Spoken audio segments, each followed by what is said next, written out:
Shalom, selamat pagi, selamat hari Minggu untuk kita semua. Puji nama Tuhan, pada pagi hari ini kita mau berkumpul, beribadah bersama, kita mau menikmati hadirat Tuhan melalui puji-pujian, melalui doa, dan melalui perenungan kita akan firman Tuhan. Mari kekasih-kekasih Tuhan, kita memulai ibadah kita pada pagi hari ini dengan kita menaikkan pujian dari Kidung Jemaat 281, segala benua dan langit penuh.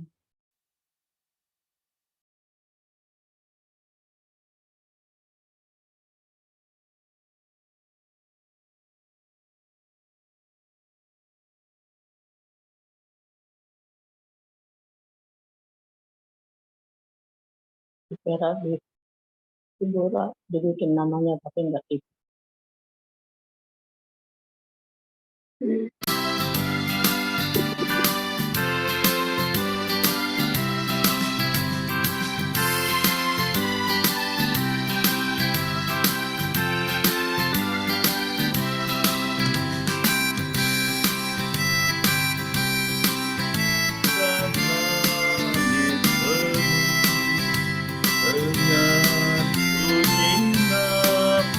Yang sangat merdu penghiburan orang berhati tenang,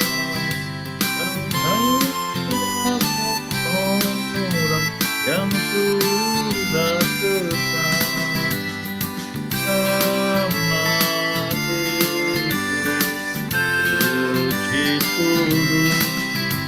Dia perlu mengenal penuh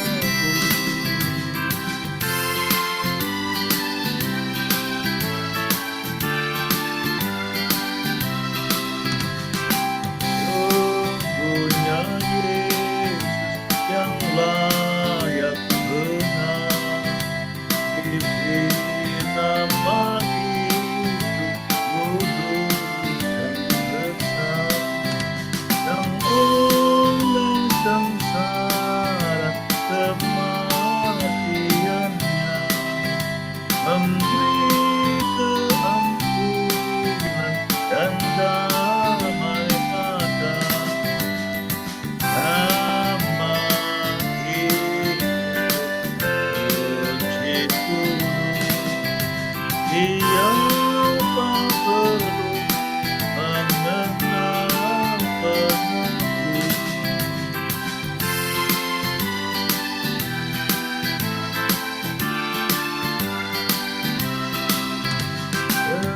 sekalian bangsa hendak melukut di hadapan Yesus kelalaian, dan kita kiranya menyanyi serta malaikat di sorga pujian sembah. Yesus, Yesus, Tuhan Guru, dipuji tetap namamu penebus.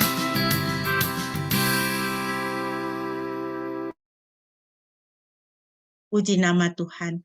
Mari Bapak Ibu yang dikasihi Tuhan, kita bersehati, kita berdoa, kita mau mentabiskan ibadah kita pada pagi hari ini. Tuhan Yesus yang kekasih, terima kasih. 1 minggu sudah berlalu dalam kasih sayang dan pemeliharaan Tuhan. Hidup kami dijaga oleh Tuhan. Terima kasih untuk hari Sabat hari ini yang Tuhan berikan sebagai hari perhentian untuk kami boleh beristirahat dan menikmati Engkau Tuhan. Kami sungguh mengucap syukur. Di dalam ibadah kami Tuhan, kami mau meninggikan nama-Mu Tuhan, nama di atas segala nama, nama yang penuh dengan kemenangan. Terpuji kekal nama-Mu ya penebus. Kekasih-kekasih Tuhan, ibadah kita pada pagi hari ini hanya boleh jadi di dalam nama Tuhan Tritunggal yang kudus, Bapa, Putra, dan Roh Kudus. Kasih karunia-Nya menyertai kita sekalian. Haleluya.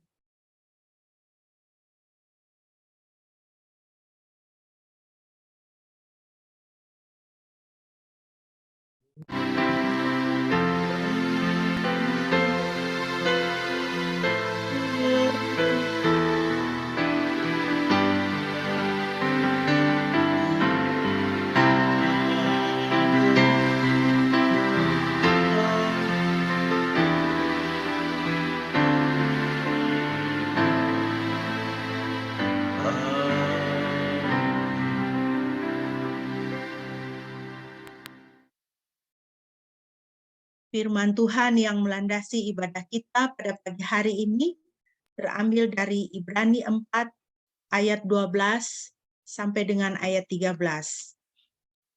Demikianlah firman Tuhan. Sebab firman Elohim itu hidup dan berkuasa dan lebih tajam daripada pedang bermata dua manapun.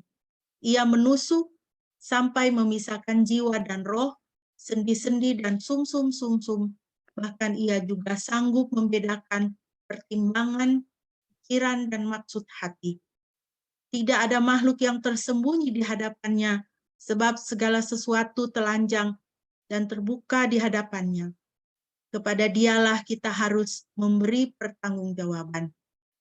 Puji nama Tuhan.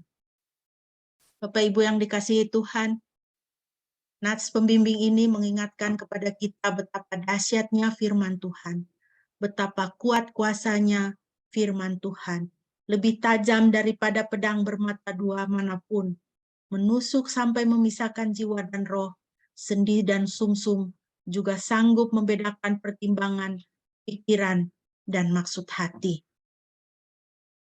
Kuasa firman Tuhan sanggup untuk mengubahkan kita, memperbaharui kehidupan kita. Biarlah kita semakin menjadi orang-orang yang bersetia kepada firman Tuhan. Karena hidup kita sebagai anak-anak Tuhan diukur dan dinilai oleh firman Tuhan. Dan kepada Tuhanlah kita mesti memberikan pertanggungjawaban. Mari kita akan bersama-sama membaca dari Mazmur pasal 1. Shine akan memimpin pembacaan Mazmur pasal 1 untuk kita, dan kita boleh mengikutinya.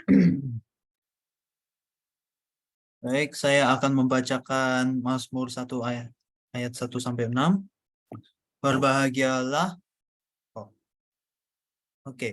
Diberkatilah orang yang tidak menuruti nasihat orang fasik, tidak mengikuti jalan orang berdosa, dan tidak berkumpul dalam lingkungan pencemooh.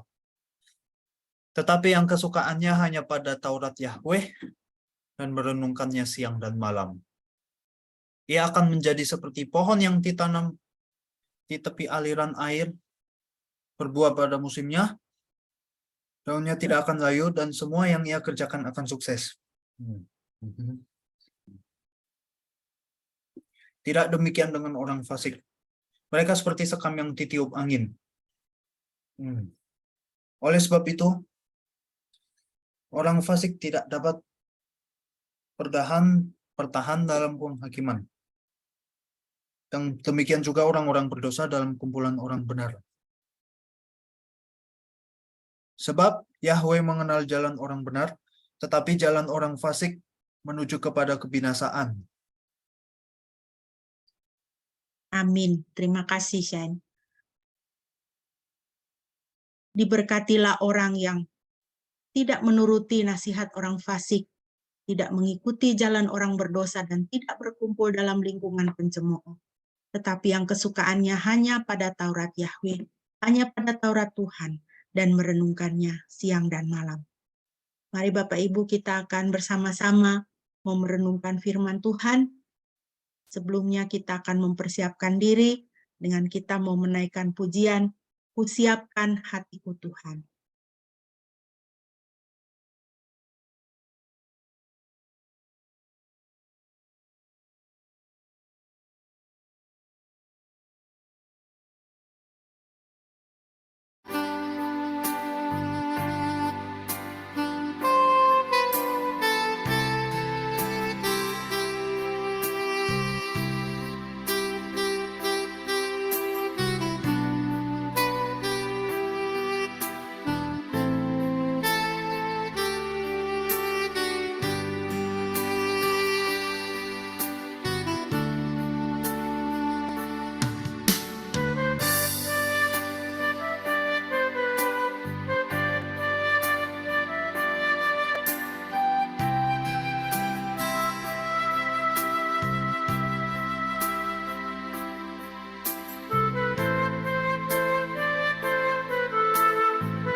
Puji nama Tuhan. Bapak Ibu, pembacaan firman Tuhan bagi kita pada pagi hari ini terambil dari kitab Nehemia pasal 8 ayat 1 sampai dengan ayatnya yang ke-8. Nehemia pasal 8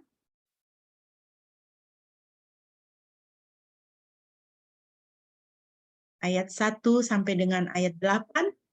Saya akan membacakan bagi kita. Demikianlah firman Tuhan. Seluruh umat berkumpul bersama-sama menjadi satu di lapangan yang ada di depan gerbang air.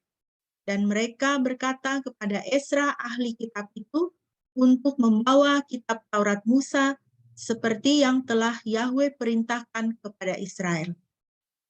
Pada hari pertama bulan ke-7, Imam Ezra membawa kitab Taurat itu ke hadapan seluruh jemaat, baik laki-laki maupun perempuan, sehingga semua orang yang mendengarkan dapat memahami dan mengerti.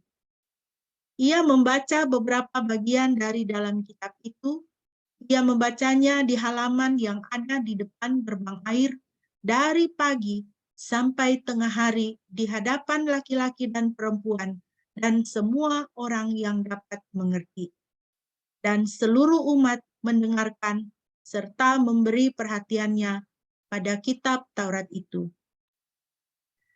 Ezra ahli kitab itu berdiri di atas mimbar kayu yang telah dibuat untuk tujuan itu. Di sampingnya berdirilah Matitya dan Sema dan Anaya dan Uria dan Hilkia dan Masea di sebelah kanannya, dan di kirinya Pedaya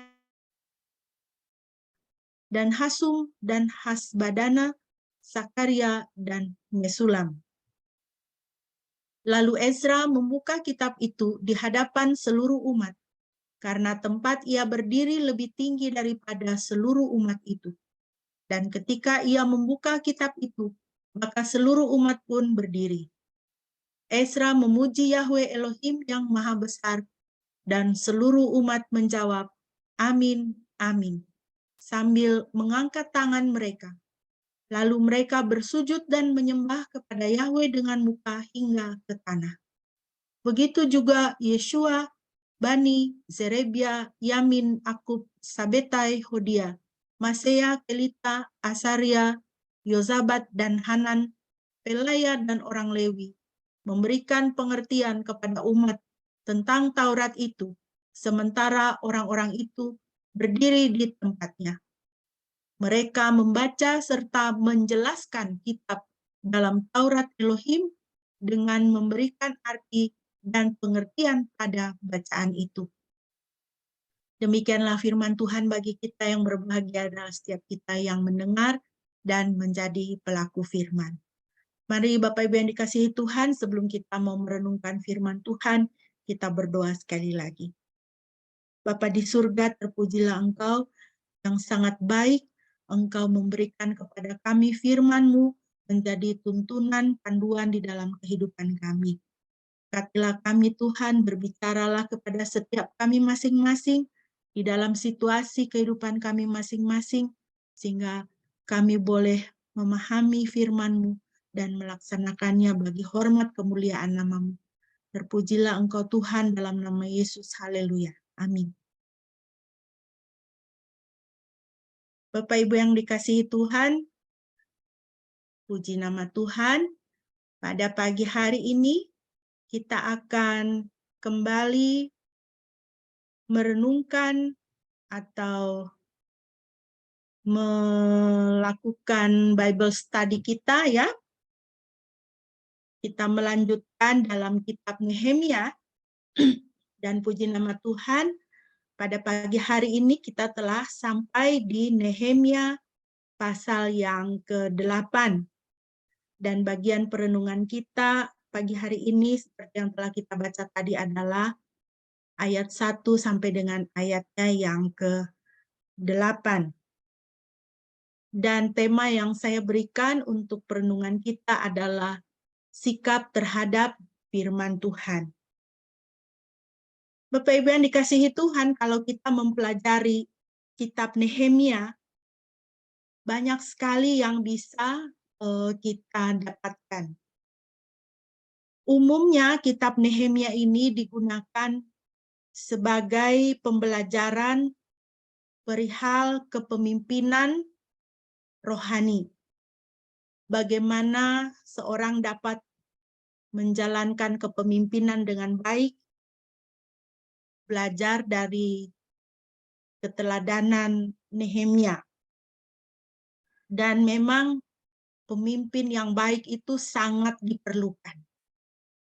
Karena pemimpin itu akan membawa semua orang yang menjadi tanggung jawabnya. Kalau pemimpin itu tidak baik, maka rusaklah suatu bangsa.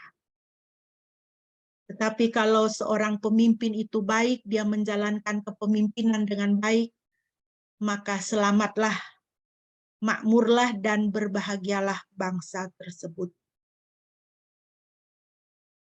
Tetapi dari kitab Nehemia, kita tidak hanya dapat mempelajari perihal kepemimpinan. Apakah itu kepemimpinan terhadap suatu kelompok orang, suatu bangsa, satu kaum, tapi juga kepemimpinan terhadap diri kita sendiri. Ya, kita semua adalah pemimpin untuk diri kita sendiri. Dan memang kalau memimpin orang lain itu gampang. Tapi kalau memimpin diri sendiri itu susah. Ya kan? Dan apa yang kita pelajari dari kitab Nehemia ini bukan hanya soal kepemimpinan, tetapi juga dari pasal 1 sampai dengan pasal 7, kita bisa melihat, kita mempelajari dari kitab Nehemia ini perihal doa dan hubungan dengan Tuhan. Itu sudah kelihatan dari pasal 1 ya. Bagaimana Nehemia itu meneladankan pentingnya doa dan pentingnya hubungan dengan Tuhan. Juga kita belajar mengenai bertekun dalam pekerjaan kita. Ketekunan itu adalah hal yang sangat penting. Ada satu kalimat bijak yang mengatakan bahwa orang yang sukses itu bukan orang yang pintar. Tapi orang yang sukses itu adalah orang yang bertekun. Dan bertekun itu memang tidak mudah dan tidak enak. Karena di dalam bertekun kita harus memiliki satu komitmen dan kedisiplinan. Bertekun dalam melakukan pekerjaan Tuhan. Orang Kristen harus bertekun dalam melakukan pekerjaan Tuhan. Seperti yang diteladankan oleh Nehemia, melakukan pekerjaan Tuhan di sini adalah melakukan pekerjaan yang Tuhan bebankan kepada dia adalah membangun tembok. Nah, apakah kita sebagai orang Kristen bertekun dalam melakukan pekerjaan Tuhan? Pekerjaan Tuhan untuk kita itu apa? Bersaksi. Menjadi saksi Kristus. Setelah kebangkitan Kristus, Tuhan banyak melakukan penampakan kepada para murid dan mengingatkan kembali bahwa mereka adalah saksi dari semua apa yang telah dikatakan dan dilakukan oleh Kristus. Kita harus bertekun menjadi saksi Kristus. Kita harus bertekun di dalam mencari jiwa, bersemangat dan bertekun dalam mencari jiwa. Dalam kitab Nehemia kita belajar tentang juga tidak gentar dalam menghadapi tantangan. Ya, kita sudah melihat dalam pasal-pasal yang sebelumnya, pasal 4 misalnya, ya, pasal 4, 5, 6 ya.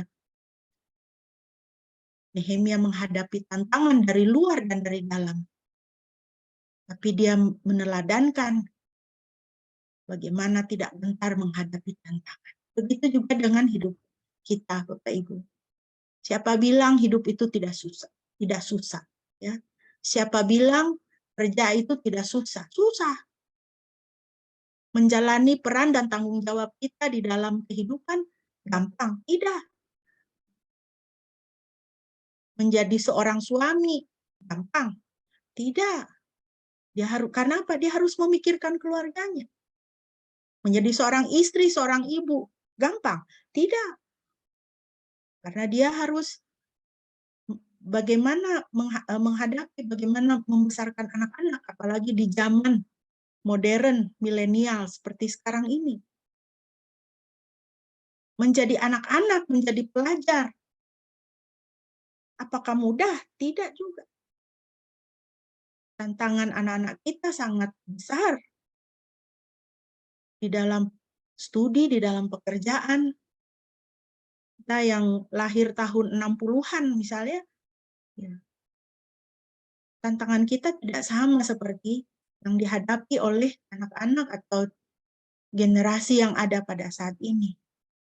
Mereka menghadapi gelombang kemajuan dan kecanggihan teknologi yang luar biasa.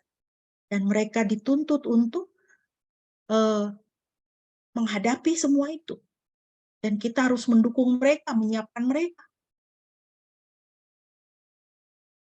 Dulu, kalau kepada kita, generasi old gitu ya, kita berhadapan dengan mesin tik, tapi generasi sekarang mereka berhadapan dengan apa? Robot. Banyak pekerjaan yang akan digantikan dan sudah digantikan dengan robot. Mereka harus berkompetisi dengan robot.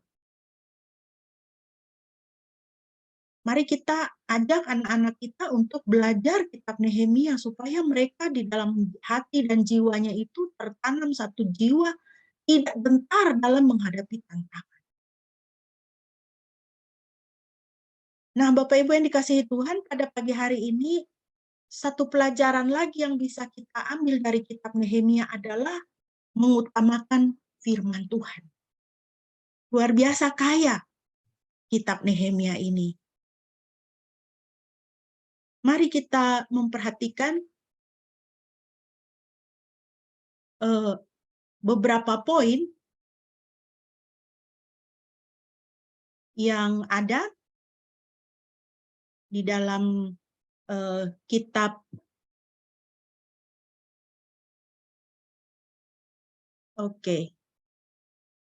di dalam kitab Nehemia ini perihal bagaimana bersikap terhadap firman Tuhan. Ya.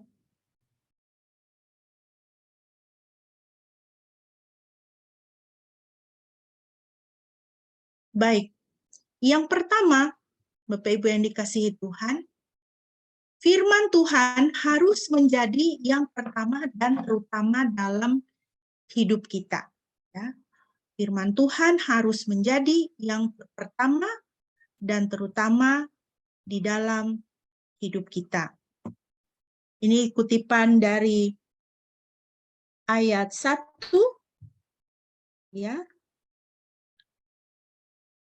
dan sampai dengan ayat yang kedua. Dan seluruh umat terhimpun seperti satu orang dan mereka berkata kepada Esra ahli kitab itu untuk membawa kitab Torah Musa yang telah Yahweh perintahkan kepada Israel. Dan Imam Esra membawa kitab Torah itu ke hadapan jemaat, baik pria-pria maupun wanita-wanita, dan semua orang yang memahami ketika mendengarkan pada hari pertama bulan ke-7. Bapak Ibu yang dikasihi Tuhan, kita memasuki pasal 8 ini, kita ingat bahwa pembangunan tembok telah selesai. Itu kita bisa baca di dalam pasal 6 ayat 15 dan pasal 7 ayat 1. Dan orang Israel telah menetap di kota-kota mereka. Pasal 7 ayat 73. Satu hal yang indah sekali yang bisa kita lihat di sini adalah mereka tidak merayakan selesainya pembangunan tembok itu dengan berpesta. Tetapi mereka berkumpul bersehati mendengarkan firman Tuhan. Ya. Waktu bekerja membangun tembok itu kan berjeri lelah, ya kan? Kita kerja bakti 1,5 jam aja rasanya udah capek sekali ya. Bayangkan kalau bekerja membangun tembok ini. Dan mereka bekerja, kalau kita ingat, Bapak Ibu ingat, mereka bekerja itu bukan santai-santai mereka bekerja. Tetapi dalam mereka bekerja membangun tembok itu, mereka menghadapi dan harus menangani masalah. Masalah-masalah dari pihak luar, kalau kita ingat Sanballat, Tobia, ya. Dan mereka ini bahkan mengancam nyawa gitu ya. Mereka melakukan pengerusakan, bahkan mengancam nyawa, sehingga dalam orang-orang Israel ini mereka membangun tembok ya. Satu tangan itu kerja bikin tembok, satu tangannya lagi bikin apa? Pegang pedang. Mereka harus berjaga-jaga terhadap nyawa mereka. Nah, bayangkan ketika tembok itu telah selesai, tentu itu satu sukacita besar ya, satu rasa lega di dalam hati mereka. Kalau mereka memutuskan untuk berpesta ria, itu sangat wajar sekali, sangat manusiawi sekali, ya. Tetapi apa yang mereka lakukan? Mereka tidak merayakan selesainya pembangunan tembok itu. Mereka tidak merayakannya dengan berpesta, tetapi mereka berkumpul bersehati mendengarkan firman Tuhan. Jadi kita lihat di sini firman Tuhan itu menjadi yang terutama ya, dan yang penting di dalam kehidupan mereka. Ini adalah satu ayat dari Mazmur yang mengatakan, "Aku adalah seorang asing di bumi. Jangan menyembunyikan perintah-perintah-Mu daripadaku. Jiwaku hancur karena merindukan keputusan-keputusan-Mu setiap waktu. Ya Yahweh, ajarilah aku jalan ketetapan-ketetapan-Mu, dan aku akan memeliharanya sampai akhir." Perhatikan perkataan dari pemazmur ini. Jiwaku hancur karena merindukan keputusan-keputusan-Mu setiap waktu. Apakah ini juga gambaran daripada jiwa kita yang sangat merindukan firman Tuhan? Sangat mementingkan kita itu dekat dengan firman Tuhan. Pemazmur mengatakan, ajarilah aku jalan ketetapan-Mu dan aku akan memeliharanya sampai akhir. Apakah ini juga merupakan gambaran daripada hati kita? Aku mau memelihara ketetapan Tuhan. Aku mau memelihara firman Tuhan sampai akhir. Setia kepada firman Tuhan sampai akhir.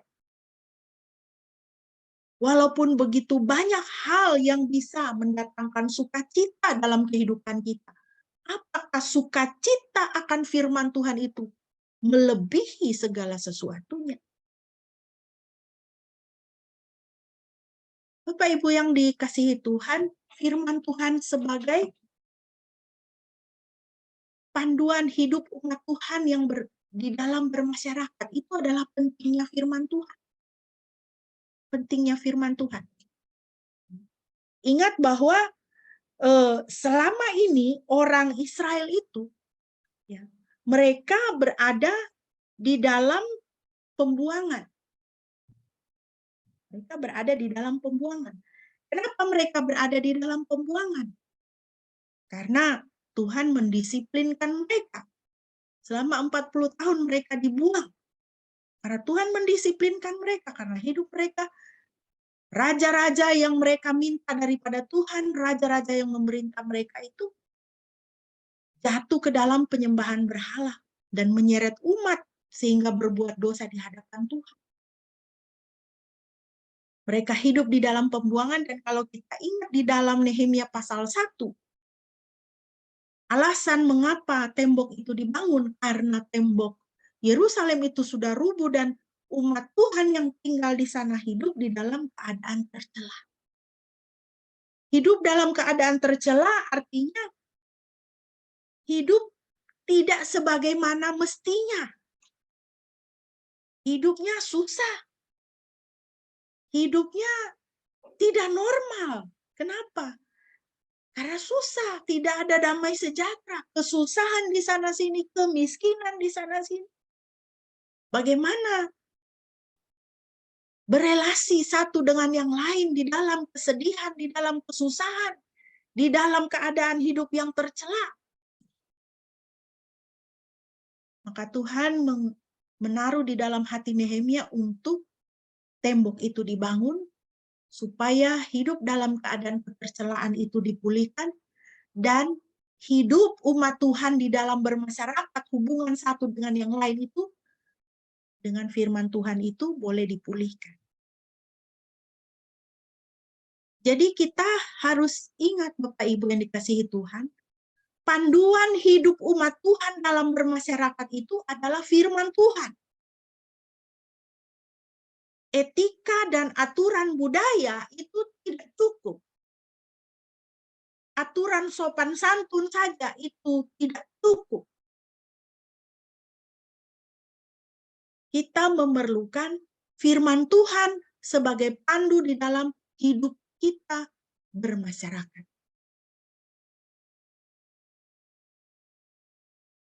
Kalau aturan sopan santun mengatakan bahwa harus bersikap atau berkata sopan kepada orang yang lebih tua, orang yang lebih berotoritas, ya. Panduan firman Tuhan mengatakan apa? Kasihilah sesamamu manusia, seperti engkau mengasihi dirimu sendiri. Kita bersikap sopan, bersikap baik kepada orang lain, terutama kepada orang yang lebih tua, kepada orang yang berotoritas. Itu tidak hanya di luar, tapi firman Tuhan menjadi pandu. Itu harus lahir dalam hati. Hati apa? Hati kasih. Anak-anak, taatilah dan hormatilah orang tuamu. Itu harus lahir dari hati kasih, mengasihi orang tua. Jadi lihat ya, panduan hidup dari firman Tuhan untuk kita dalam bermasyarakat, dalam berelasi satu sama yang lain itu nilainya lebih tinggi daripada panduan yang ada berdasarkan norma-norma tradisi, norma-norma budaya, norma-norma sopan santun pada umumnya. Bukan saya bilang tidak baik, baik. Tetapi firman Tuhan itu lebih tinggi nilainya, lebih besar tuntutannya. Dan itu menjadikan kita sesama yang lebih baik kepada orang lain. Yang kedua, Bapak Ibu yang dikasihi Tuhan, pentingnya firman Tuhan adalah sebagai panduan hidup umat Tuhan yang adalah penyembah Yahweh. Kita ingat orang Israel ini 40 tahun hidup di pembuangan. Kita bisa membaca misalnya di dalam kitab Daniel, ya kan? Dalam kitab Daniel, bagaimana Daniel itu berada di istana Raja Nebukadnezar. Itu bukan penyembah Yahweh, itu kerajaan penyembah dewa-dewa berhala. Itu Daniel. Bagaimana dengan umat yang lainnya? Mereka tinggal di antara orang-orang yang bukan penyembah Yahweh, bukan penyembah Tuhan yang sejati. Sekarang tembok ini sudah didirikan, sudah selesai dibangun, umat Tuhan dikumpulkan di dalam satu lindungan tembok. Nah, firman Tuhan ini harus kembali menjadi bagian dalam hidup mereka supaya mereka tahu bagaimana cara hidupnya umat Tuhan yang sebenarnya itu bagaimana. Identitas mereka sebagai penyembah Yahweh itu, penyembah Tuhan yang sejati itu, identitas mereka itu bisa diketahui melalui cara hidup mereka. Cara hidup mereka yang menyembah Tuhan yang sejati. Jadi firman Tuhan ini dibacakan supaya mereka ingat kembali, oh iya, kita sebagai penyembah Yahweh itu harusnya hidupnya seperti ini. Nah, begitu juga dengan kita, Bapak, Ibu, dan Saudara sekalian yang dikasihi itu. Tuhan Yesus sebelum Dia menjalani jalan salib, Dia berdoa kan di dalam Yohanes pasal 17. Dia berdoa kepada Bapa di surga. Dia berdoa untuk kita, para pengikutnya. Bapa, aku minta Engkau memelihara mereka di dalam namamu yang kudus. Bapak Ibu, kalau sempat waktu silakan baca Yohanes pasal 17 itu doa Tuhan Yesus itu untuk kita. Aduh, itu doa yang sangat indah. Ketika kita menjadi percaya, menjadi pengikut Kristus, kita tidak langsung Tuhan angkat ke surga. Kan kita tetap ada di dalam dunia ini. Dan dunia ini penuh dengan apa? Dengan orang-orang yang membenci Tuhan. Dunia ini penuh dengan orang-orang berdosa. Dan dunia ini penuh dengan segala macam cara hidup, tawaran, gaya hidup yang bertentangan dengan firman Tuhan. Nah, kita hidup di tengah-tengah dan di dalam dunia ini. Selalu ingat Bapak Ibu bahwa dunia ini yang kita diami ini adalah dunia yang sudah jatuh ke dalam dosa. Jadi kita sebagai anak-anak Tuhan yang Tuhan sudah keluarkan dari kerajaan kegelapan dan Tuhan pindahkan ke dalam kerajaan putranya yang kudus. Kita memerlukan firman Tuhan sebagai panduan hidup kita yang menjelaskan identitas kita sebagai penyembah Tuhan yang sejati. Selalu ingat siapakah kita. Tuhan Yesus katakan, kamu adalah garam dan terang dunia. Sungguh-sungguh kita memerlukan panduan dari firman Tuhan supaya kita bisa menjadi garam dan terang dunia. Yang ketiga, Bapak Ibu yang dikasihi Tuhan, pentingnya firman Tuhan adalah sebagai panduan hidup umat Tuhan agar terhindar dari penghukuman ilahi. Kembali kita ingat, kenapa orang Israel itu masuk ke dalam pembuangan? Itu adalah penghukuman ilahi dari Tuhan kepada mereka. Karena mulai dari raja-raja mereka sampai ke seluruh rakyat itu. Bapak Ibu bisa baca itu di dalam kitab 1 dan 2 Raja-Raja ya. Bagaimana mereka jatuh ke dalam dosa dan penyembahan berhala dan sangat menyakiti hati Tuhan. Padahal waktu sebelum masuk ke tanah Kanaan, Tuhan sudah memberi peringatan. Kalau kamu masuk ke dalam tanah yang kujanjikan kepadamu, jangan kamu mengikuti gaya hidup orang-orang itu. Karena kamu adalah bangsa yang kudus. Tetapi dengan berjalannya waktu, sekalipun banyak kali Tuhan sudah menegur, Tuhan mengirimkan hakim-hakim dan nabi-nabi, mereka tidak mengindahkannya. Akhirnya Tuhan mengizinkan mereka jatuh ke dalam pembuangan. Tuhan mengizinkan mereka mengalami penghukuman ilahi. Nah, sekarang tembok sudah berdiri, mereka kembali dikumpulkan di Yerusalem. Maka firman Tuhan dibacakan oleh Esra supaya mereka ingat, jangan lagi kita mengulangi cara hidup yang lama, dosa-dosa kita, sehingga Tuhan murka dan menghukum kita. Mari kita menghargai firman Tuhan supaya apa? Karena firman Tuhan itu adalah pagar. Itu adalah benteng yang menjagai kita. Kalau kita minta Tuhan menjaga hidup kita. Kalau kita minta Tuhan untuk memelihara hidup kita.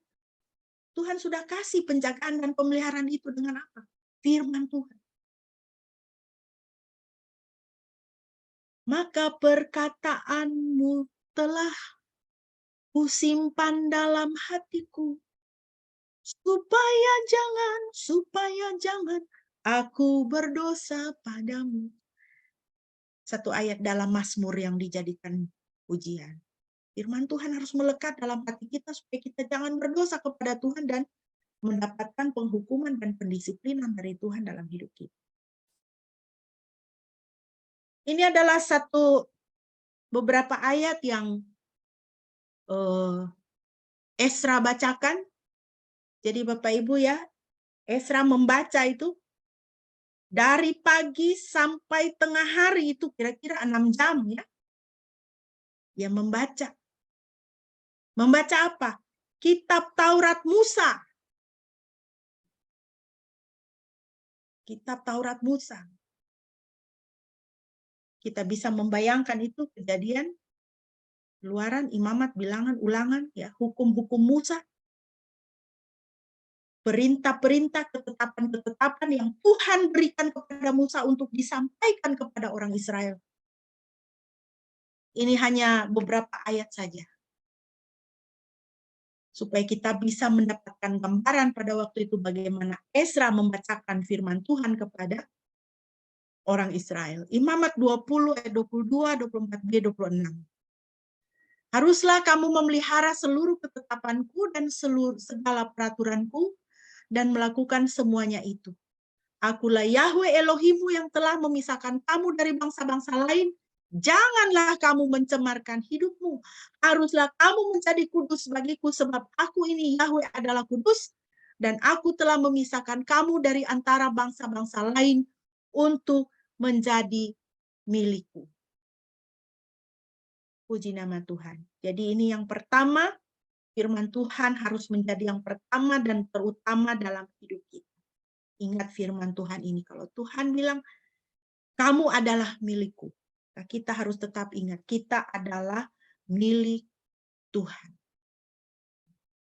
Yang kedua, Bapak Ibu, kita lihat melalui ayat yang ketiga. Dalam ayat 3 prinsipnya adalah bagaimana sikap kita terhadap firman Tuhan, harus menyediakan waktu untuk membaca dan merenungkan firman Tuhan. Ayat 3. Dan dari dalamnya dia, Esra, membaca di depan lapangan yang ada di depan gerbang air, dari pagi sampai tengah hari, di hadapan pria-pria dan wanita-wanita, dan siapa saja yang mengerti. Dan telinga seluruh umat tertuju kepada kitab Torah itu. Jadi bagaimana sikap kita terhadap firman Tuhan? Kita harus menyediakan waktu untuk membaca dan merenungkan firman Tuhan. Perhatikan di dalam ayat yang ketiga ini. Orang-orang itu, orang-orang Israel itu, para pria, para wanita, siapa saja yang mengerti. Boleh jadi anak-anak juga, kalau dia sudah mengerti, dia bisa mengerti. Ya, dari pagi sampai tengah hari. Kita ibadah ini kan paling lama berapa? 1,5 jam ya. 1,5 jam. 1,5 jam kita sudah berpikir habis ini kita mau ini, mau itu, mau jalan-jalan, mau begini, mau begitu. Ya kan? Kalau orang, apalagi kalau di gereja, majelis itu sudah doa syafaatnya panjang. Dalam hati, aduh cepatlah selesai, begitu ya. Tapi bayangkan Bapak Ibu, umat Tuhan ini, dari pagi sampai tengah hari, mereka itu menyediakan waktu atau menyisihkan waktu, bukan menyisakan waktu untuk membaca dan merenungkan firman Tuhan. Mari kita meneladani umat Tuhan ini. Mereka menyisihkan waktu, bukan menyisakan. Ingat ya, pada hari pertama bulan ke-7 ayat 2. Hari pertama. Langsung diisi dengan mereka itu mendengarkan firman Tuhan. Bukan berpesta. Saya senang dengan ungkapan bahasa Inggris ini ya, bukan kalau kita menyisihkan.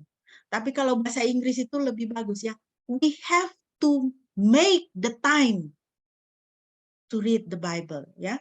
Kita harus make the time. Membuat waktu untuk kita bisa membaca dan merenungkan firman Tuhan. Dari 24 jam waktu yang Tuhan berikan kepada kita, berapa jam yang kita pakai untuk kita membaca Alkitab dalam satu hari. Di Bandung waktu saya masih mahasiswa, saya praktek akhir pekan di sebuah gereja di sana. Karena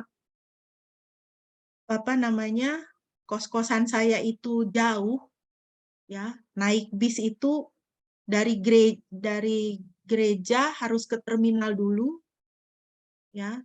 Di Bandung itu dari gereja di Jalan Sunda harus ke terminal dulu, terminal Lewi Panjang, naik bis ke Ledeng.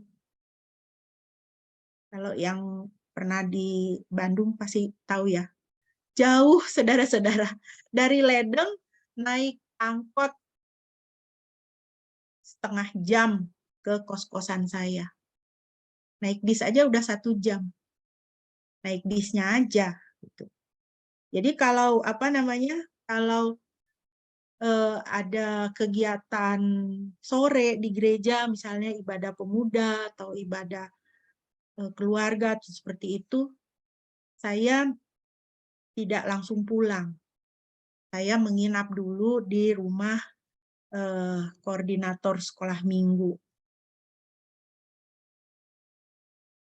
Nah, saya menginap di sana, kakak beradik, itu namanya Tati sama Kak Wati. Di rumah itu ada bapaknya.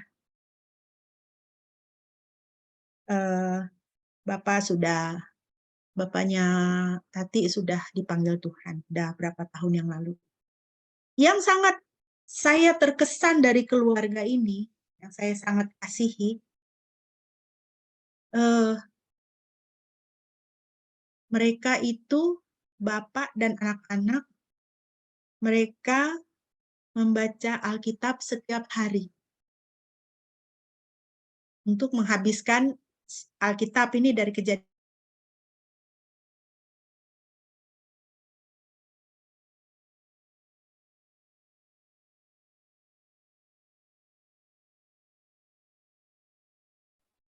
menyelesaikan pembacaan Alkitab. Itu sangat memberkati saya pada waktu itu. Mereka make the time, membuat waktu untuk membaca Alkitab. Saya rindu di dalam keluarga-keluarga Kristen, semakin banyak keluarga-keluarga Kristen yang seperti itu. Menyisihkan waktu, make the time, membuat waktu untuk membaca firman Tuhan. Ini satu kutipan dari almarhum Billy Graham. Beliau mengatakan demikian. Many of the difficulties we experience as Christians can be traced back to a lack of Bible study and reading. Ya. Banyak kesulitan yang kita alami sebagai orang Kristen itu bisa ditelusuri balik kepada sumbernya. Sumber kesulitan kita itu apa? Kurangnya membaca dan mempelajari Alkitab. Sehingga dalam keluarga itu terjadi banyak masalah. Anak kita kemudian meninggalkan Kristus, ya kan? Anak kita, saudara kita, kemudian jadi LGBT, ya kan? Kenapa? Karena kurang tidak membaca Alkitab, tidak mempelajari firman Tuhan. Tuhannya itu membaca Alkitabnya itu tidak dengan sukacita. Karena dipaksa. Kalau tidak baca Alkitab nanti dijewer, dimarah mama, dimarah papa. Bapaknya galak banget.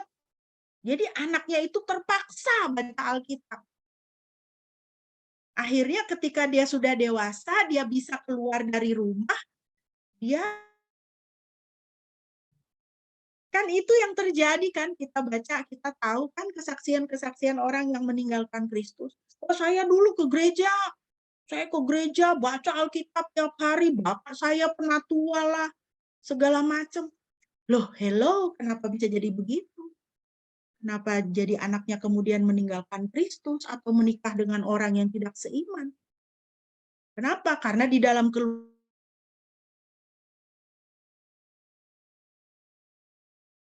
membaca dan merenungkan firman Tuhan.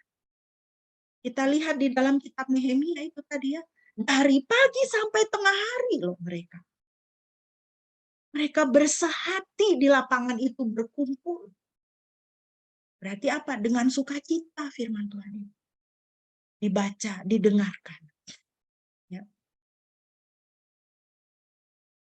Bapak Ibu yang dikasihi Tuhan, semangat untuk membaca dan merenungkan firman Tuhan pasti lahir dari kesadaran pentingnya firman Tuhan untuk hidup kita.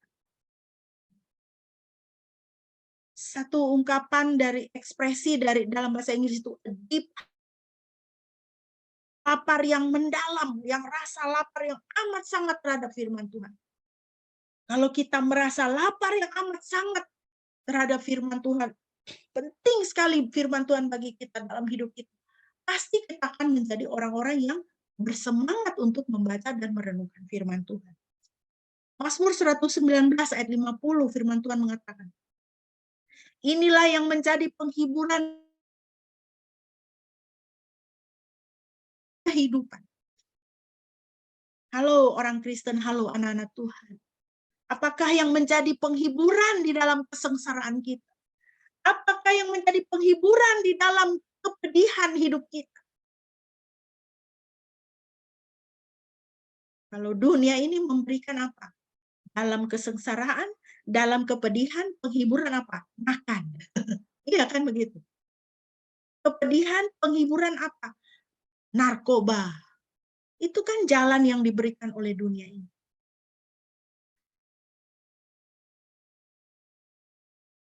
Udah ngedugem aja gitu ya, supaya lupa dengan masalah, lupa dengan susah. Lari ke obat-obat terlarang. Dan obat-obat terlarang itu, narkoba itu memang bisa membuat orang melupakan kesengsaraan. Saya melahirkan 2 kali, anak-anak kami itu dua-duanya melalui operasi sesar. Dan yang pertama saya dibius total, yang kedua saya dibius separuh badan saja. Lalu suami saya suka nanya gitu, gimana rasanya kamu dibius gitu. Ya fly lah saya bilang. Fly itu bagaimana? Ya fly itu rasanya tuh bahagia sekali, rasanya nggak ada kesusahan gitu. Benar saudara, rasanya tuh senang begitu, mengambang begitu, happy gitu, bawaannya tuh mau ketawa gitu. Makanya banyak orang jatuh ke dalam obat-obatan terlarang itu, substansi itu kan begitu. Itu adalah jalan keluar dari dunia ini kan, penghiburan dalam kesengsaraan yang ditawarkan oleh dunia ini.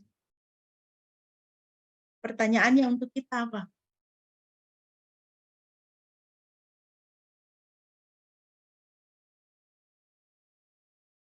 Katakan, inilah yang menjadi penghiburan dalam kesengsaraanku karena firman-Mu telah memberi kehidupan. Firman Tuhan harus menjadi penghiburan dalam kesengsaraan kita. Kita datang kepada firman Tuhan karena kita lapar dan haus akan firman Tuhan. Yang ketiga Bapak Ibu, berdasarkan ayat 4 dan ayat 6. Bagaimana kita bersikap terhadap firman Tuhan? Harus ada sikap menghormati firman Tuhan. Ayat 4 sampai 6 saya ringkaskan. Ezra ahli kitab itu berdiri di atas menara kayu yang telah mereka buat untuk itu. Dan Ezra membuka kitab itu di depan mata seluruh umat. Dan ketika dia membukanya, seluruh umat berdiri. Dan Ezra memuji Yahweh Elohim yang maha besar, dan seluruh umat menjawab amin, amin. Dengan mengangkat tangan mereka. Dan mereka bersujud dan menyembah kepada Yahweh dengan muka sampai ke tanah. Sikap menghormati firman Tuhan. Kita bisa meneladani dari orang Israel pada waktu itu. Bagaimana mereka begitu menghormati firman Tuhan. Diekspresikan dengan apa? Mengangkat tangan, bersujud, menyembah.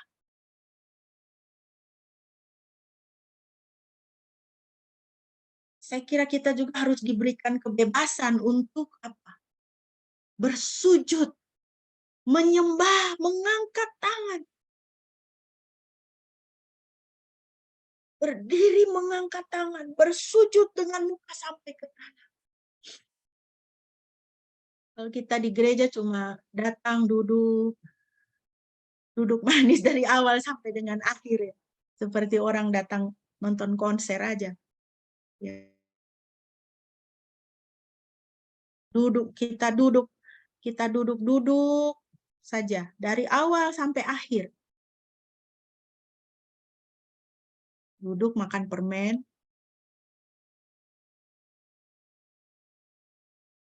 Kalau tidak bawa Alkitab yang buku ini, buka Alkitab yang Alkitab di HP ini. Tapi di HP juga ada apa? Ada Facebook, ya kan? Ada games. Kalau dengar pendeta khotbah, aduh ini khotbahnya sudah kemana ini? Ngomong apa ini Bapak Pendeta ini, Ibu Pendeta ini? Buka Facebook saja. Haleluya, saudara. Luar biasa. Bapak Ibu yang dikasihi Tuhan, penghormatan kepada firman Tuhan lahir dari hati yang mengasihi Tuhan, lalu terwujud dalam sikap lahiriah. Kalau kita punya hati mengasihi Tuhan, pasti kita akan menghormati firman Tuhan. Pasti kita akan menghormati firman Tuhan. Pasti kita suka dan kita mau mengarahkan perhatian kita itu penuh kepada firman Tuhan. Ya kan?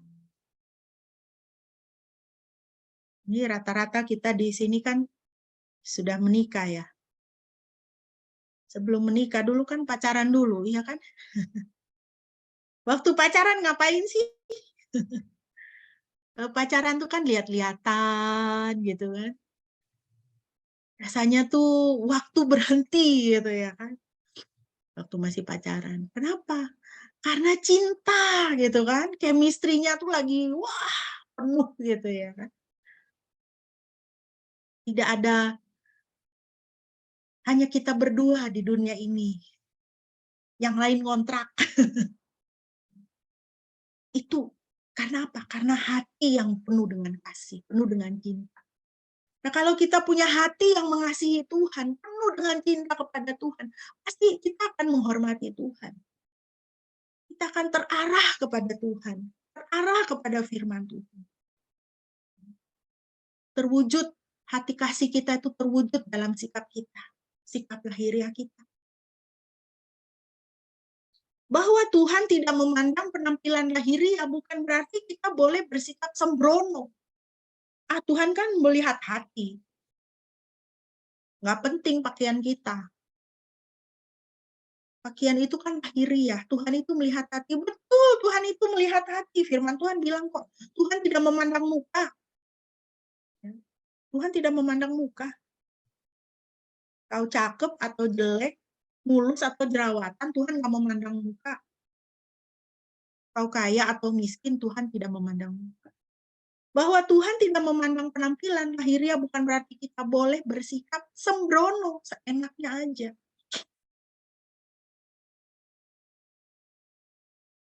Bagaimana sikap kita ketika kita beribadah, bergereja? Bagaimana penampilan kita?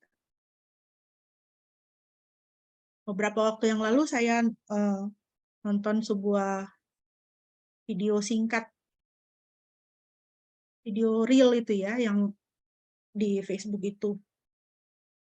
Ada seorang, saya tidak tahu dia pendeta atau apa, tapi sedang terkenal sekali sekarang. Rambutnya gondrong, suka dikuncir gitu. Dia banyak, saya lihat beberapa video-video dia singkat-singkat gitu, 1-2 menit gitu, menyampaikan firman Tuhan seperti itu. Ada saya sempat bertanya-tanya apakah dia sekolah teologi atau apa. Ternyata dia pernah kuliah di Hillsong sampai S2 kalau nggak salah itu. Kemudian dia bilang dia dan keluarganya dulu benci sama gereja, tapi sekarang mereka bikin gereja gitu ya. Dan kalau lihat orangnya itu, ya kalau bisa kuliah sampai S2 di Hillsong itu kan berarti orang berada ya, orang punya. Satu video dia yang membuat saya, gitu ya. Dia menyampaikan butir-butir firman Tuhan. Yang dia sampaikan itu benar gitu loh, secara teologis itu benar. Tapi dia pakai baju kaos itu bolong-bolong, robek-robek gitu ya, seperti gembel gitu. Dan dia itu kelihatan sekali dia itu di rumah, ya kemungkinan besar itu rumah dia tuh ada AC-nya, rumahnya bagus, rumah orang berada lah begitu. Dalam hati saya bergumul, yang mulia, masa seperti itu sih gitu, kamu menyampaikan firman Tuhan gitu, tapi baju kamu seperti itu. Kalau dari perawakannya kelihatan kamu orang berada, kamu bisa kuliah sampai S2 di Hillsong. Masa pakai baju robek-robek sih gitu loh, kamu menyampaikan firman Tuhan. Kecuali kamu tuh memang orang tidak punya, dan baju robek itu itulah satu-satunya bajumu gitu. Itu lain perkara, itu Tuhan tidak pandang. Tapi kalau kamu bisa pakai baju yang layak, yang bersih gitu ya, yang rapi, nggak usah yang mahal. Kenapa kamu tidak pakai itu? Pakailah. Tuhan tidak perlu baju kita, tapi Tuhan perlu hati kita. Kalau kita hati itu mengasihi Tuhan, pasti kita akan berusaha berpakaian yang sebaiknya. Karena kita mau menghargai pemberitaan kita akan firman Tuhan. Kita mau menghargai firman Tuhan itu. Ya. Sama Bapak Ibu kita sebagai anak-anak Tuhan ya. Cobalah rambut itu dipotong yang rapi, bersih gitu. Orang lihat kita tuh bagus ya. Pakai baju tuh yang benar gitu ya kan. Jangan baju yang belum jadi dari baju yang belum jadi dari penjahit itu ya. Bolong di sana jeansnya, bolong di sini jeansnya. Ya, kemejanya itu nggak sampai di pinggang ya, cuman di atas udel gitu ya kan. Bagaimana kita mau bersaksi tentang Kristus ya?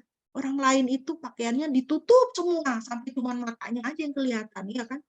Tapi kita anak-anak Tuhan pakaiannya sembrono. Kita tidak menghormati Tuhan, tidak menghormati kesaksian firman Tuhan yang harus kita bawakan. Ini ayat dalam 2 Timotius 1 ayat 7 yang harus kita ingat. Tuhan memberikan kepada kita roh yang membangkitkan kasih, kuasa, dan ketertiban. Tuhan memberikan kepada kita bukan roh ketakutan, tetapi roh yang membangkitkan kasih, kuasa, dan ketertiban. Harus tertib. Hormati firman Tuhan, hormati kesaksian kita tentang Kristus itu dengan apa? Ketertiban. Yang berikut Bapak Ibu, poin yang berikut, sikap kita terhadap firman Tuhan, ayat 7 dan 8. Ini poin yang terakhir. Dan Yesua dan Bani dan Zerebia, Yamin, Akub, Sabetai, Hodia, Masea, Kelita, Azaria, Yozabat, dan Hana, Pelaya, dan orang Lewi memberikan pengertian kepada umat tentang Torah itu. Ketika orang-orang itu berdiri di tempatnya, Dan mereka membaca kitab itu dalam Torah Elohim yang dijelaskan dengan memberikan arti dan memberikan pengertian pada bacaan itu. Pengertian, memberikan pengertian kepada umat tentang Torah itu. Tentang hukum Tuhan itu, firman Tuhan itu. Taurat itu artinya instruksi, panduan, arahan untuk hidup umat. Kenapa harus dijelaskan? Firman Tuhan itu harus dijelaskan supaya kita memahaminya, mengkaitkannya dengan hidup kita, dan agar kita dapat melaksanakannya. Bukankah kita dipanggil untuk menjadi pelaku firman? Bagaimana kita bisa menjadi pelaku firman kalau kita tidak mengerti firman itu? Bagaimana kita bisa mengerti firman itu kalau firman itu tidak dijelaskan kepada kita? Ya kan? Jadi penting itu penjelasan firman Tuhan. Nah, kita harus berhati-hati terhadap gereja-gereja, perkumpulan-perkumpulan, persekutuan-persekutuan yang firman Tuhan itu tidak dijelaskan, tetapi hanya dibaca. Lalu dibaca, diulang. Firman Tuhan itu bukan untuk cuma dibaca dan dibaca berulang kali. Tapi harus dijelaskan. Supaya apa? Supaya kita mengerti. Supaya kita bisa relate dengan hidup kita. Oh iya ya, kalau gitu saya harus begini. Oh iya ya, yang begini itu tidak betul. Nah, kalau begitu saya harus memperbaiki diri di hadapan Tuhan. Firman Tuhan itu harus dijelaskan agar kita tidak mudah ditipu oleh si jahat yang strateginya memutarbalikkan kebenaran. Ya. Dari Kejadian pasal 3 itu kita sudah bisa lihat di situ strategi si jahat itu apa? Memutarbalikkan kebenaran. Iblis itu bukan tidak tahu firman Tuhan. Tuhan aja dia takut. Cuma masalahnya dia tidak mau taat, gitu kan? Dia tahu firman Tuhan. Lalu apa yang dia lakukan? Dia putarbalikkan kebenaran itu. Dia putarbalikkan firman Tuhan itu. Adam dan Hawa itu jatuh ke dalam dosa kan karena apa? Termakan tipu dayanya iblis itu. Kita, firman Tuhan harus dijelaskan supaya kita tidak mudah ditipu oleh si jahat yang strateginya memutarbalikkan kebenaran, mengurangi dan menambahkan ke dalam Alkitab. Ya. Bapak Ibu yang dikasihi Tuhan, kita sekarang hidup di akhir zaman, di mana pembenci-pembenci Tuhan itu semakin banyak. Pembenci Alkitab, pembenci firman Tuhan itu semakin banyak. Mereka mengurangi dan menambahkan ke dalam Alkitab. Maka kalau di Amerika itu sekarang muncul banyak apa? Pendeta-pendeta LGBT yang memutarbalikkan Sodom dan Gomora. Ya. Pendeta-pendeta yang menikahkan sejenis. Itu dia mengurangi dan menambahkan ke dalam Alkitab. Orang jelas-jelas firman Tuhan menentang kok. Tetapi apa yang dilakukan? Justru sebaliknya. Hati-hati terhadap si jahat, Bapak Ibu. Ingat Tuhan Yesus mengatakan iblis adalah pendusta. Firman Tuhan harus dijelaskan supaya kita dapat bersaksi dengan benar dan mempertanggungjawabkan iman kita dengan sebaik-baiknya. Nah, ini penting. Ya, untuk kesaksian kita. Kita harus mengerti betul firman Tuhan. 1 Petrus 3 ayat 15-16. Tetapi kuduskanlah Tuhan dalam hatimu dan siap sedialah selalu memberi jawaban kepada setiap orang yang bertanya tentang firman pengharapan yang ada padamu. Tetapi harus dengan lemah lembut dan rasa hormat dan dengan hati nurani yang murni, supaya mereka yang memfitnah kamu sebagai pembuat kejahatan dipermalukan karena perilakumu yang baik dalam Kristus. Siap sedialah selalu memberi jawaban kepada setiap orang yang bertanya tentang firman pengharapan yang ada padamu. Hidup kita sebagai orang Kristen, sebagai anak-anak Tuhan, tidak bisa hanya terbatas pada apa? Bergereja saja. Tidak cukup. Tapi kita harus mempunyai pemahaman, harus hidup melekat dengan firman Tuhan. Sehingga apa? kita itu siap sedia memberi jawaban kepada setiap orang yang bertanya mengenai keimanan kita. Kalau ada orang yang tanya, orang Kristen itu Tuhannya 3 ya? Bagaimana saudara dan saya kita mau menjawab? Bisa nggak? Harus bisa. Ya, harus siap sedia.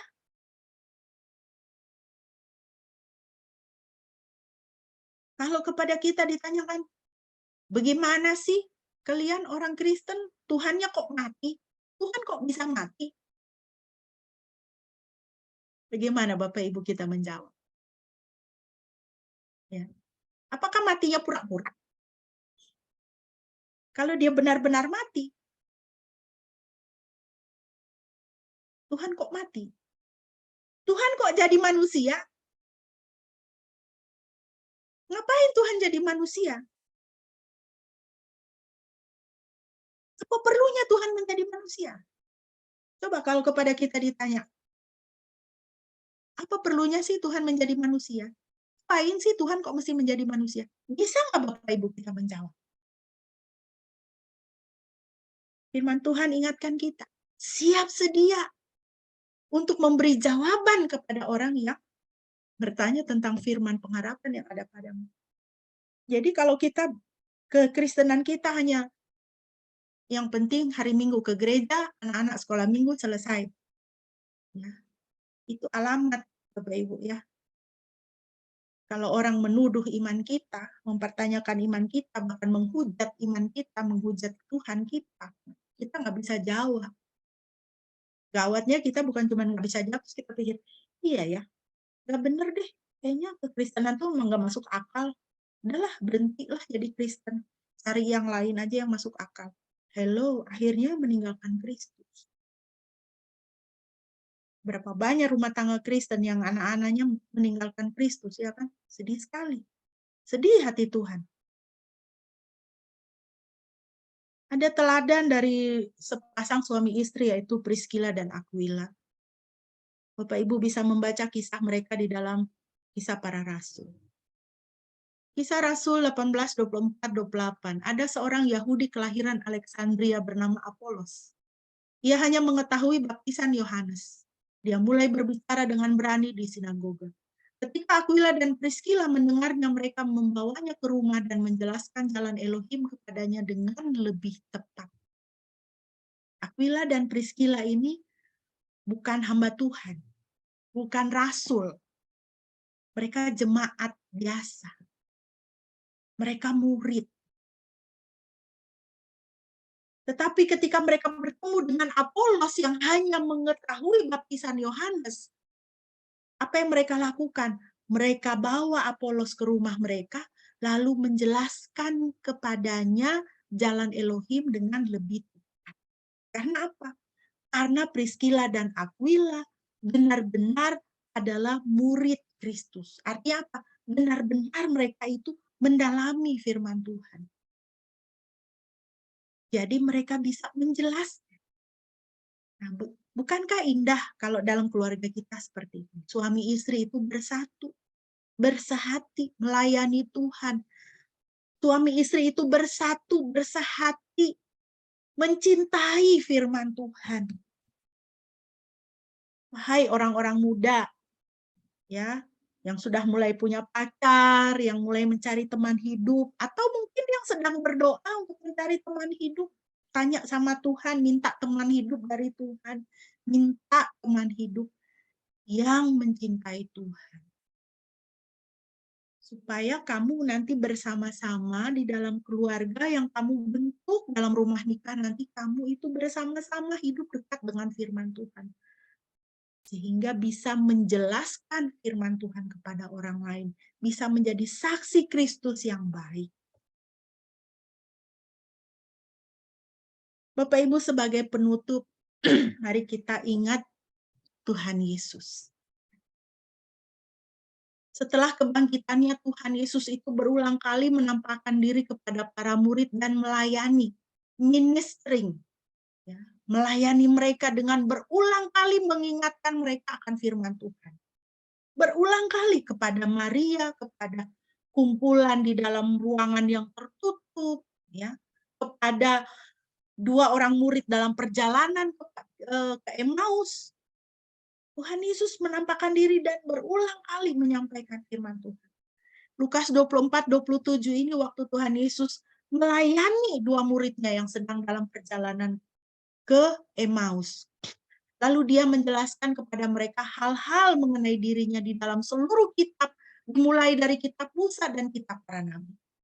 Dia menjelaskan kepada mereka hal-hal mengenai dirinya di dalam seluruh kitab, mulai dari kitab Musa dan kitab para nabi. Firman Tuhan. Bapak Ibu yang dikasihi Tuhan. Kita lihat di sini ya, bagi Tuhan Yesus ya, firman itu penting. Sehingga dia setelah kebangkitannya, dia ingatkan lagi. Para murid itu waktu Tuhan Yesus mati kan, mereka itu dikecam ketakutan yang luar biasa. Mereka sampai berkuku kunci pintu, kunci jendela. Lalu Tuhan menampakkan diri. Tuhan katakan jangan takut, damai sejahtera bagi kamu. Lalu Tuhan menyampaikan lagi firman Tuhan.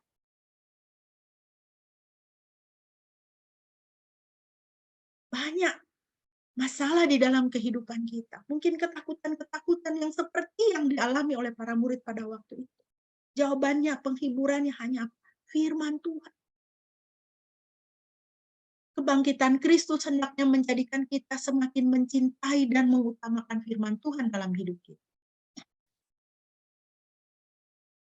Kita masih dalam semangat kebangkitan Kristus. Ibu. Mari dengan semangat kebangkitan Kristus ini, semangat Paskah ini, kita menjadi orang-orang yang semakin mencintai dan mengutamakan firman Tuhan dalam hidup. Karena itulah yang menjadi kesukaan Tuhan. Kiranya Bapak Ibu boleh diberkati. Amin.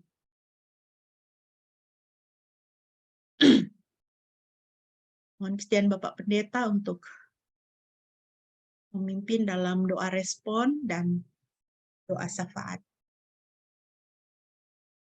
Baik, apakah ada yang ingin didoakan? Mengucap syukur untuk kesehatan adik-adik saya, Pak Gabriel dan Pak Gideon. Saya sangat bersuka cita karena Tuhan Yesus itu baik. Puji Tuhan, waktu Gabriel kontrol terakhir kemarin, bulan lalu, ya dokter sudah mengurangi 1 obat. Begitu banyak obat yang harus dia minum setiap hari, dan dokter sudah mengurangi 1 obat, puji Tuhan, berarti sudah, lebih sehat lah. Begitu. Dan saya baca obat itu ternyata adalah obat anti serangan jantung. Jadi saya sangat mengucap syukur. Karena berulang kali serangan jantung itu bisa datang kapan saja. Saya sangat bersyukur dan saya berterima kasih kepada Bapak Ibu dan saudara-saudara sekalian yang selalu mendukung. Mohon doakan untuk supaya semakin adik-adik saya boleh semakin Tuhan pulihkan, makin stabil. Saya sangat bersuka cita. Terima kasih. Ada lagi yang lain? Baik, kalau Tiara, tidak. Oh ya. Tiara lagi UTS. Tiara lagi UTS ya, oke. Baik, kalau tidak ada, mari kita bersatu dalam doa, menaikkan doa syafaat kita. Mari kita berdoa. Tuhan, kami datang kepadamu dan bersyukur atas kebenaran firman-Mu, kembali mengingatkan kami pentingnya kami sebagai anak-anak-Mu untuk selalu dengar-dengaran firman Tuhan, setia merenungkannya siang dan malam, seperti yang dilakukan oleh umat Israel di bawah kepemimpinan Nehemia dan Imam Esra, di mana mereka tidak hanya fokus pada pembangunan fisik, tapi yang utama adalah pembangunan rohani, pembangunan jiwa, supaya mereka lebih dekat dengan Tuhan, hidup benar di hadapan Tuhan, hidup takut akan Tuhan, oleh karena tidak ada gunanya pembangunan fisik, tembok yang megah, tembok yang kuat, tembok yang kokoh, tetapi kalau jiwa dan roh dari umat Israel tidak juga dibentuk di dalam takut akan Engkau. Terima kasih Tuhan buat teladan yang boleh kami lihat dari apa yang dilakukan oleh Nehemia dan juga Imam Esra di dalam mereformasi umat Israel pada masa itu. Biarlah kami anak-anak-Mu juga setia dan selalu ingat untuk merenungkan firman Tuhan dan juga memperkatakan firman Tuhan di dalam kehidupan kami, merenungkannya siang dan malam, supaya kami tidak menyimpang ke kanan atau ke kiri, dan dengan demikian kami semua perjalanan kami akan berhasil dan kami akan beruntung. Terima kasih Bapak buat firman-Mu. Saat ini kami mau bersyukur untuk adik-adik dari Ibu Pendeta, untuk secara khusus untuk Pak Gabriel, yang Tuhan semakin pulihkan kesehatan jantungnya. Terima kasih buat satu obat anti serangan jantung yang sudah tidak lagi perlu untuk ia minum. Kami terus mendoakan untuk hamba-Mu ini, supaya dia tetap di dalam pemulihan-Mu dan terus disempurnakan kesehatan jantungnya. Tuhan, Engkau terus menjaga dia, jaga keluar masuknya, dan juga memberkati pekerjaannya. Kami serahkan Pak Gabriel ke dalam tangan-Mu, ke dalam anugerah dan berkat-Mu ya Tuhan. Begitu juga kami mau berdoa untuk anak kami Tiara yang sedang menghadapi UTS. Berkatilah dia Tuhan supaya studinya boleh berhasil. Studinya diberkati oleh Tuhan.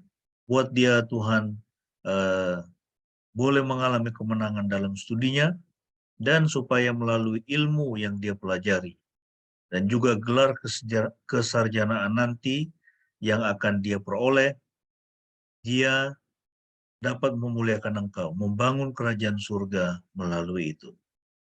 Kami serahkan buat semua anak-anak kami yang masih kuliah, yang masih sekolah, baik di tingkat playgroup, SD, SMP, SMA, Tuhan, dan juga perguruan tinggi, atau yang akan mencari perguruan tinggi, sedang mencari perguruan tinggi ke depan ini, untuk Joseph dan juga Ois, Tuhan kiranya buka jalan untuk mereka. Berkati kami semua di dalam pekerjaan kami, apapun profesi kami. Tuhan tolong supaya apa yang kami pegang boleh menghasilkan. Apa yang kami sentuh, semuanya diberkati oleh Tuhan.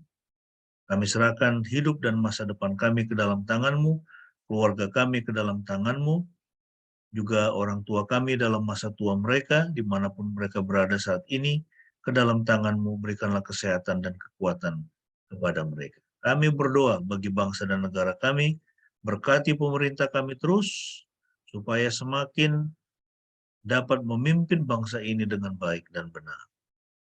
Dan juga di dalam jalan-jalan takut akan Tuhan. Berkatilah bangsa Indonesia Tuhan, berkatilah gereja-Mu juga, supaya gereja-Mu, umat Tuhan menjadi berkat di tengah-tengah bangsa ini. Kami serahkan semua pokok-pokok doa ini di dalam nama Tuhan Yesus Kristus. Kami alaskan Tuhan dan Juru Selamat kami yang sudah mengajar kami doa yang demikian. Mari kita naikkan bersama-sama doa Bapa kami. Bapa kami yang di surga, dikuduskanlah nama-Mu, datanglah kerajaan-Mu, jadilah kehendak-Mu di bumi seperti di surga. Berikanlah kami pada hari ini makanan kami yang secukupnya, dan ampunilah kami akan kesalahan kami, seperti kami juga mengampuni orang bersalah kepada kami. Dan janganlah membawa kami ke dalam pencobaan, tetapi lepaskanlah kami daripada yang jahat. karena Engkaulah yang mempunyai kerajaan dan kuasa dan kemuliaan sampai selama-lamanya. Amin.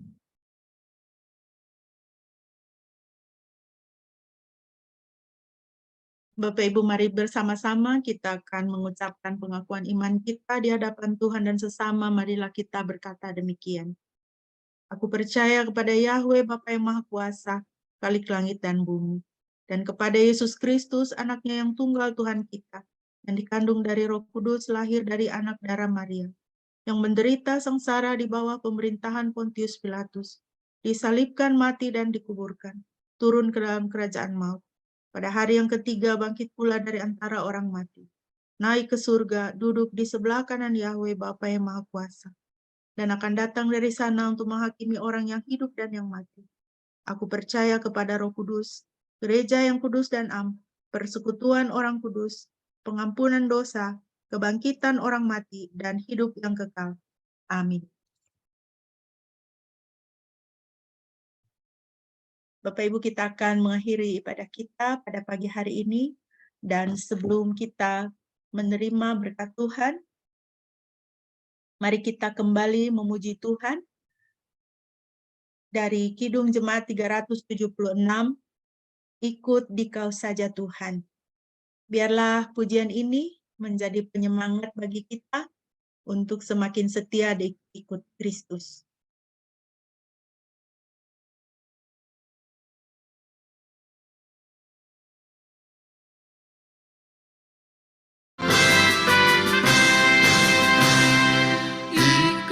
Dikau saja Tuhan, jalan damai bagiku. Aku selamat dan sentosa hanya oleh darah-Mu. Aku ingin ikuti Kau dan mengasihi padamu. Dalam Dikau juru selamat, ku bahagia penuh. Ikut dan menyangkal diri, aku buang yang fana. Hanya turut kehendak-Mu dan padamu berserah. Aku ingin ikuti Kau dan mengabdi padamu. Dalam Dikau juru selamat, ku bahagia penuh.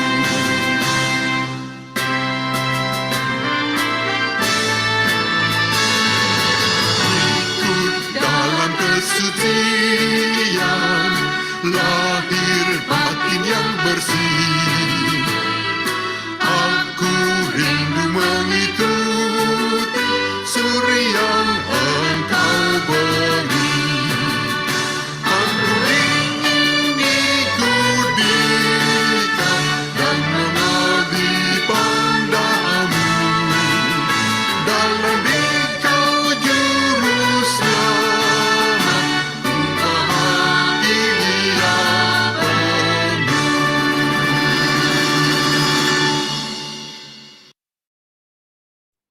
Jemaat yang dikasihi Tuhan, arahkanlah hatimu kepada Tuhan dan terimalah berkat-Nya.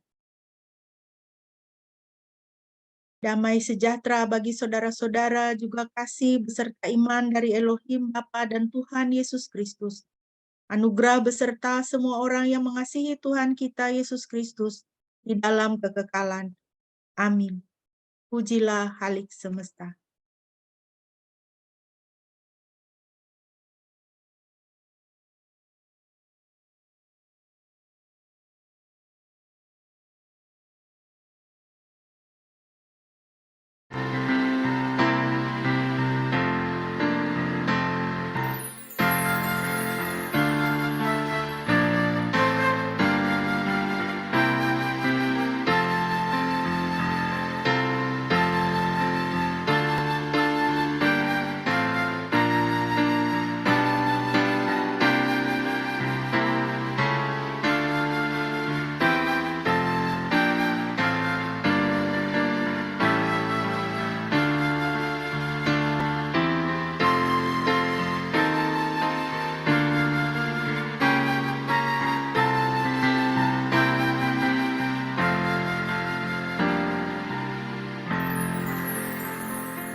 Amin. Mari kita bersaat teduh.